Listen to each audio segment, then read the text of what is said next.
उत्तर प्रदेश के मेरठ से पुलिस का एक गजब कारनामा सामने आया है। कारनामा भी ऐसा कि उसकी तस्वीरें सोशल मीडिया पर वायरल हो रही हैं। दरअसल मेरठ पुलिस के कुछ पुलिसकर्मियों पर आरोप है कि उन्होंने अपने थाना क्षेत्र में मिले अज्ञात शव को दूसरे थाना क्षेत्र में फेंक दिया। लेकिन जैसे ही मामले का पर्दाफाश हुआ, इन पुलिस वालों पर गाज भी गिर गई है। मामला मेरठ के लोहिया नगर थाना क्षेत्र का है। यहाँ बीती 5 तारीख की सुबह एक दुकान के सामने एक अज्ञात शव पड़ा मिला था। दुकानदार ने जब शव को देखा तो वो घबरा गया और तुरंत पुलिस को 112 पर कॉल करके सूचना दे दी।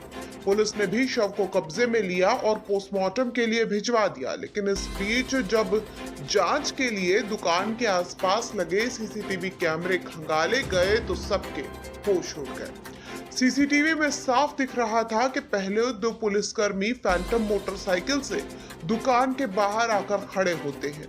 उसके बाद एक ई रिक्शा आता है। एक शख्स ई रिक्शा को चलाकर लाता है और एक उसमें सवार होकर आता है। ई रिक्शा में एक शव भी रखा हुआ था और फिर पुलिस कर्मियों ने आसपास देखकर उस शव को दुकान के बाहर रख दिया और फिर सभी वहां से चलते बने। यानी अब तक जो कहानी दिखाई दे रही थी सीसीटीवी फुटेज के सामने आने के बाद वो पूरी तरह से उलट गई। अब घटना का जो सीसीटीवी फुटेज है वो वायरल हो रहा है।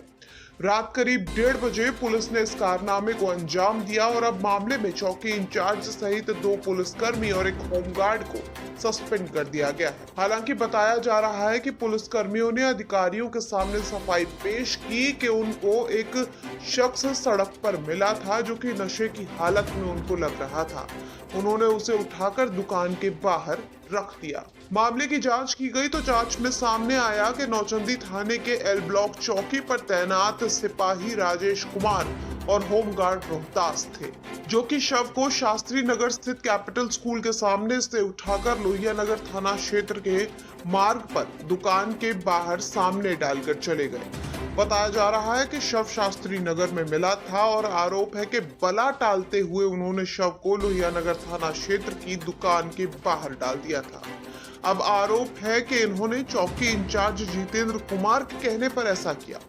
कहा जा रहा है कि पुलिसकर्मियों ने पंचनामा और पोस्टमार्टम की कार्रवाई से बचने के लिए अपने क्षेत्र से शव को उठाकर दूसरे थाना क्षेत्र में डाल दिया था। घटना के संज्ञान में आने के बाद चौकी इंचार्ज फैंटम पर तैनात सिपाही को सस्पेंड कर दिया गया है, जबकि होमगार्ड पर कार्रवाई के लिए कमांडेंट को पत्र लिखा गया है। साथ ही पूरे प्रकरण की विस्तार से जांच भी कराई जा रही है। आज थाना लोहिया नगर में एक व्यक्ति का शव दुकान के बाहर मिला जिस पर कोई चोट के निशान नहीं थे। इस पर पुलिस ने उसे कब्जे में लेकर पोस्टमार्टम के लिए भिजवाया। जब पुलिस ने इसमें जांच की तो ज्ञात हुआ कि ये शव एक रिक्शा में लाकर वहां रखा गया था, जिस पर कि साथ में 2 पुलिसकर्मी भी थे। एक में कांस्टेबल राजेश और एक में हेड होमगार्ड रोहतास के रूप में उनकी जानकारी हुई। इस पर दोनों पर कार्रवाई करते हुए दोनों को निलंबित कर होमगार्ड कमांडेंट हैं उनको भी रिपोर्ट भेजी गई है। साथ ही में ये घटना एल ब्लॉक चौकी क्षेत्र की थी, जिसमें कि चौकी इंचार्ज को भी लापरवाही के लिए निलंबित किया गया है। साथ ही में प्रकरण की गंभीरता को देखते हुए इसकी जांच एसपी सिटी को दी गई है और विस्तृत जांच इसकी करवाई जाएगी। यदि इसमें कोई और भी संलिप्त पाया गया इस लापरवाही में या इस कृत्य में तो उनके विरुद्ध भी कठोर कार्रवाई इसमें की जाएगी। तो फिलहाल शव की पहचान नहीं हो पाई है। पुलिस का कहना है कि इस मामले में कोई और भी सम्मिलित अगर पाया जाता है तो उनके विरुद्ध भी कठोरतम कार्रवाई इसमें की जाएगी। बहरहाल मामले का वीडियो वायरल होने के बाद एक तरफ पुलिस की छवि धूमिल हो रही है तो वहीं दूसरी तरफ पुलिस की कार्यप्रणाली पर भी सवाल खड़े हो रहे हैं।